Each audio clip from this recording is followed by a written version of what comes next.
Dr. Heinz Doofenshmirtz has led the most tragic life in all of TV history, being abused and abandoned by his parents, growing up with a balloon as his only friend, and even becoming a laughingstock all over the world for roller skating half naked into a toilet. He now spends his days fighting a platypus, blowing up all the time, and repeatedly getting mistaken for a pharmacist. So today, we're piecing together the most scarring backstories of Doof's traumatic past, going over his biggest accomplishments as the tri-state area's most wicked villain, as well as looking into his future to find out what life has in store for him. This is Heinz Doofenshmirtz's complete timeline. Make sure to hit the like button and the subscribe-inator if you want to see more of my Phineas and Ferb content, and let's jump right into the video. Childhood and early life. Heinz Doofenshmirtz was born in the 1960s in the European country of Jerusalem, which totally exists, and his really was a unique birth considering how both of his parents somehow failed to show up that day. They probably had something better to do anyway. Bullied by his peers and mentally abused by his parents, little Heinz led a very substandard childhood to say the least. He spent the first few years of his life having sand kicked in his face by Big Black Boots Boris the Bully and buckets of water poured on his head by this girl Gulinda, who actually had a crush on him. But unfortunately Doof misunderstood her feelings and started planning his revenge on her instead. But among the most significant and scarring events of his childhood is the day Heinz failed to gain his father's approval and respect. For you see, tradition has it that jumping from the high-diving Gimmelstump is a crucial rite of passage, critical in determining whether someone's a real man or just a schnitzel. Terrified, and with everybody around him looking and laughing at him, Heinz just couldn't bring himself to jump, so he ended up being labeled a schnitzel and losing his parents' respect due to the great shame he brought upon their family. Ich habe keinen Sohn. After that, my father and I became increasingly distant. Zu nah! This is possibly what led Mr. and Mrs. Doofenshmirtz to soon disown their son, leaving him in the wild to be raised by ocelots. During these tough years, with neither friends nor a human family by his side, Doof tried cheering himself up by throwing his own surprise parties, which is just adorable because he didn't just throw regular parties, so he even had to fake being surprised every time despite being the one who organized the whole thing. But ultimately science was the one and only comfort in his life that actually allowed Heinz to stay sane throughout all of it. In fact, our Doofy boy decided to take part in a science fair, inventing his very first innator. I wasn't very clever with names yet, it was just, you know, innator. But the machine's only quality of shooting beams into space was no match for the breathtaking baking soda volcano that some other kid brought, so he ended up losing. He tried again the following year with his even bigger innator, but another baking soda volcano ended up stealing the show once more, causing Heinz to give up on science fairs once and for all. Besides, he had more important things to worry about, as living with ocelots, Doof pretty much had to earn his living. So he rolled up his sleeves and got a job at a carnival's Dunkin' booth. Not as the donkey, but rather as the thing thrown at the target. But I mean, a job's a job, and you can't be too picky when you have no degree, no experience, and when you're like 6. But every cloud has a silver lining, cause at the carnival, Doof got a balloon, drew a face on it, and sprayed it with a lifelong lasting spray he invented, therefore giving life to his very best friend in the world, Balloony. Sometime after that, Heinz was eventually taken in again by his parents. Unfortunately though, those were particularly lean times for his father, so the Doofenshmirtz's beloved lawn gnome got repossessed, and Mr. Doofenshmirtz decided it was now up to Heinz to dress up as a lawn gnome, stand still for hours and hours, and protect the family's garden from witches, spells, and more Jerusalemian abominations. Heinz didn't really have much of a choice here. His father literally forced him to be a lawn gnome, which, now that I think about it, might probably be the very reason why he decided to take his son in again, huh? So all throughout the cold night, Doof's only companion was the moon. And my neighbor Kenny. Along with the moon, and Kenny of course, was Balloony. During an unfortunate night though, Balloony started floating away, and Heinz, not being allowed to move, had no way of saving him, so he couldn't help but watch his dearest and only friend float out of his life, never to be seen again. Or at least, that's what he thought. To rub a whole lot of salt into Doof's many emotional wounds was his father and the puppy he won in a game of poke that goes in with a stick, another weird Justinian thing.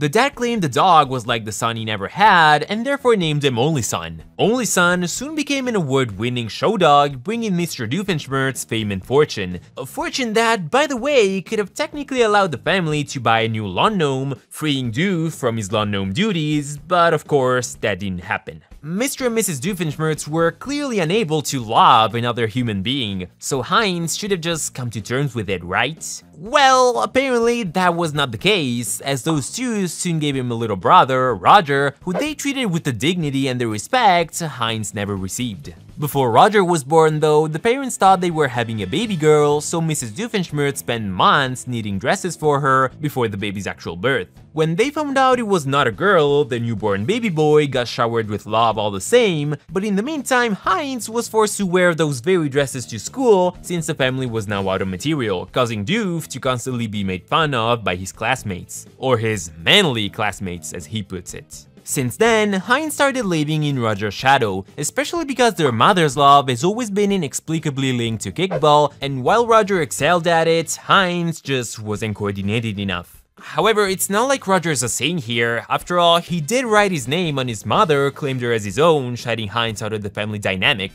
That was cold. Heinz's misery went on in his teenage years, having even more sand kicked in his face, even during his first date, and he even failed to express his artistic side. He tried making pretzels, becoming a magician, and even making hand shadows, but his dreams were crushed, respectively, by a guy with disproportionate hands, a skunk, and again, a guy with disproportionate hands, really? This can't be right. But nonetheless, his inadequate hand size also caused Heinz to lose his girlfriend to huge hands on his huge hands. I'll let you guys figure out why exactly. The final nail in his coffin was hammered in when, at the age of 16, Heinz got tricked by his own parents into leaving the continent. And as those two cheered, laughing at how gullible their son was, Heinz's life finally changed for the better, or at least he started being treated like a human being again, and his flashbacks finally lose that depressing sepia tone. I guess my dreams faded into sepia tone somewhere along the way. Early adult life. Heinz finally arrived to America, finished high school, and earned his living selling bratwurst on the streets, but not before he could make a videotape of himself roller skating into a toilet wearing nothing but his underwear and a cape. Said video would someday become viral, causing Doof to lose that tiny little bit of dignity he still had left. This video is ruining my life, Perry the Platypus. I can't even go outside my own evil lair. Hey, look! It's that idiot from the video! And that's just my kitchen! He briefly devoted his life to art and poetry, only to later give up on them both once his brother ruined his most beautiful painting, and after he lost a poetry contest to yet another baking soda volcano. How is that even possible? Meanwhile, Doofenshmirtz re-entered the dating scene and went on a date with a young Linda Flynn. During their first and only date, Doof laughed at Linda for her dream of becoming a pop star, while she, instead, encouraged him to pursue his own dream of ruling the world, suggesting he should start small with the tri-state area. So after high school, Heinz attended evil school to learn the ways of wrongdoing from the most devious evildoers in the world, eager to figure out how to rule the tri-state area. Unfortunately, he got flunked by his evil 101 teacher, Dr. Chvarlik, forcing him to attend community college instead. There, by a stroke of luck, Doof met Charlene, a rich, wealthy, well-off woman, and did I say rich? Cause she's loaded. And I might add, quite a handsome woman. No, not that I've given that a great deal of thought. The two later got married, and soon after that, had a daughter, Vanessa. That day, Doof swore to make her life less miserable than his own, giving her all the love in the world. This father-daughter relationship, however, was pretty rocky from the start, and it'll take Heinz 16 whole years to win his daughter's heart. At some point, he also dropped out of college, possibly in order to spend more time with his newly formed family. When Vanessa was 4 though, Doof and Charlene broke up and got divorced, apparently because they wanted different things in life, and because of Doof's annoying sock puppet. The two will stay on pretty good terms, however, as after the divorce, Charlene decided to keep Heinz's last name, share custody of Vanessa, and even regularly attend the Doofenshmirtz family reunions. During their years of marriage, Heinz likely put his evil doing on pause so he could focus on his family, hence why, to this day, Charlene is completely unaware of Doof's fascination for evil. Before the alimony checks started coming in, Doofenshmirtz had to look for another place to live, but due to his tight budget, he couldn't really afford the best of places, so he had to settle for the penthouse of that mysteriously Ferb-shaped building we all know and love. The place was incredibly cheap due to the unbearable noise of foghorns from the ships passing nearby, but that teensy-weensy little detail aside, that place was a steal, it's huge! With Charlene's money, Heinz purchased a doctorate from the internet for $15, founded Doofenshmirtz Evil Incorporated, and started creating some new evil inventions. Consequently, Auka, the organization without a cool acronym, assigned him a nemesis, Perry the Platypus, and sent him an email with all the useful and convenient information about Perry. At some point, Doof will eventually enter the League of Villainous Evildoers maniacally united for fighting investments in naughtiness, or Love Muffin, which, curiously, was named by Doofenshmirtz himself. Way to put that fake doctorate to good use. Doofenshmirtz Evil Incorporated, where being evil is not debate. You know what? I should really write the rest of that someday. It's finally time to talk about the present. Dr. D is now 47, and Phineas and Ferb's 104 Days of Summer have just begun. At this point, Doof proceeds to exact petty revenge on everyone who's wronged him, with the first person on his list being, of course, his brother Roger, especially now that the guy has been elected mayor of Danville, just at the beginning of summer. What an impeccable timing. And by impeccable, I mean completely impeccable! To get his revenge on basically everyone on the planet, Doof creates some of the most menacing inventions ever known to mankind, like the gruesome Feed the Pigeonsinator, the terrifying Blow Itself Upinator, or the dreadful Ballgowninator. Oh, I'm paying you way too much alimony. Among these scary-ass inventions, Doof also creates Norm, an oversized humanoid robot who turned out to be a worthy assistant as well as a loyal friend to Heinz. Norm likes to think of himself as Dr. Doofenshmirtz's son, and he always does his best to try and win his dad's affection, but unfortunately often to no avail. Although Dr. D didn't manage to spread evil in the little things he did every day, he did manage to win his daughter's affection with small acts of kindness over the course of the summer. He, albeit accidentally, threw the best birthday party ever for her, and he even managed to retrieve the discontinued Mary McGuffin doll Vanessa wanted as a kid after an extensive 9-year-long search. Despite getting closer to his daughter, receiving quite a lot of attention from Norm, and eventually finding a friend in Perry the Platypus, Heinz never officially managed to heal the old wounds between him and his parents, even after retrieving his dad's long-lost lawn gnome. The guy's dating life wasn't successful this summer either, but he did excel at being naughty, eventually becoming Auka's public enemy number 3, despite never becoming much of a threat anyway. Also, at long last, Heinz got reunited with Balloony, only however to later see him die. Or well, pop. Perry was able to put him back together again, but he popped once more, off screen even, so is Balloony officially dead? Did he actually die in the end? You know, it was really unclear. On the last day of summer, Vanessa reveals that she's accepted an internship at Auka, but that she can join it as long as she lives with one of the organization's worn enemies. So she tells her father and opens his eyes to how, deep down, he's just a nice guy pretending to be evil, ultimately setting him on the right path to finally turn into a good guy. You know, it seems like it's all out of obligation to your backstories, not something that truly comes from your heart. Heinz's ultimate fate.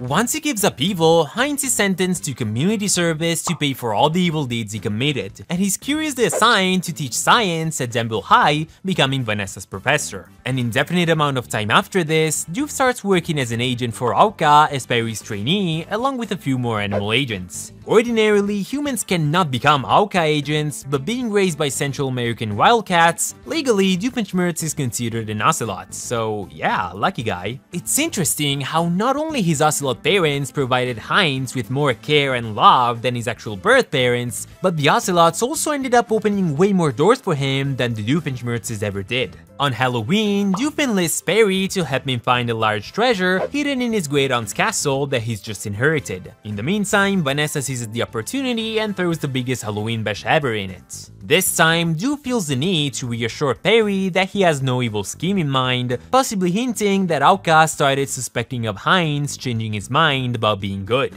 In fact, after struggling to be a nice guy, Dr. D returns to his old wicked ways, officially turning evil again shortly before Christmas, when he builds his Naughty-nator and threatens to destroy the holiday. A few days after that, he creates an Abominable-inator to make himself bigger, scarier, and for some reason hairier, and a Resolution Changer-inator to make everyone change their New Year's resolution from whatever it was to following Doof as their leader and obeying his every command. I suppose it's only fair to mention that at some point after the end of summer, don't really ask me when, Doof's building got destroyed and he was forced to move in with another family, the Murphys. Once that happens, he does not much, really, besides having a squabble with Perry the Platypus and then becoming friends with him again, all the while trying his best to be a do-gooder. All of this happens in another show, Milo Murphy's Law, so technically it's not Phineas and Ferb, but I should mention it cause officially it's canon. Sometime after Christmas, possibly even after the next Halloween, where the episode That's the Spirit could be taking place, Doof finally turns good again, this time once and for all, even though they never really showed us how it all went down. This is something the new seasons could elaborate on.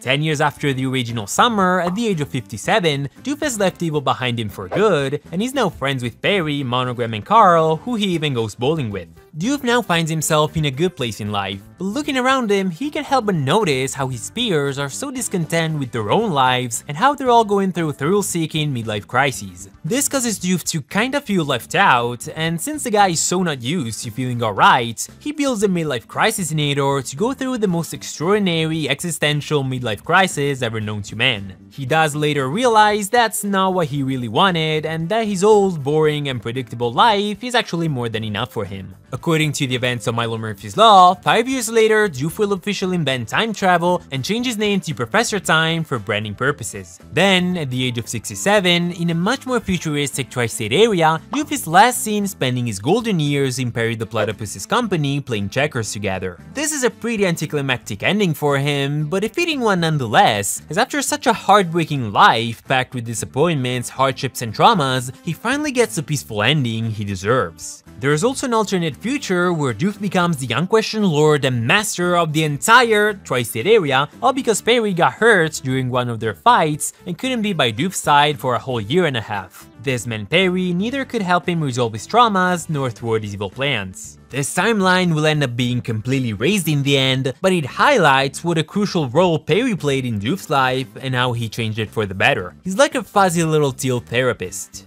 I want you to know that you are appreciated, Perry the Platypus. You are appreciated. His whole life, Heinz struggled to find love. He got rejected by his own parents, his peers, his teachers, and he never even managed to build a lasting romantic relationship. But he kept going anyway. He moved on, stayed strong, and ended up creating his own happiness. It's a rather tragic and unconventional story perhaps, but this man plowed through rage and sorrow, pain and loss, despite life throwing all sorts of challenges at him. There should be some kind of teaching about always finding the strength to overcome the toughest of problems and finding your true purpose in life, or something like that. I will be making a character analysis video on Doof soon, so you can check that out. I also did one on Candace, so you can check that out too, if you feel like it. I hope you guys enjoyed the video. I try to be as specific as possible without leaving any of the important stuff out, and I hope it was useful for you guys to review the main tragic and cathartic events of Doof's life, especially now that Phineas and Ferb's revival is in the works. Because of the revival, this video will probably become extremely outdated very soon, but if you liked it, then you know what to do. Also, tell me which character timeline you'd like to see next, and I'll see you guys next time.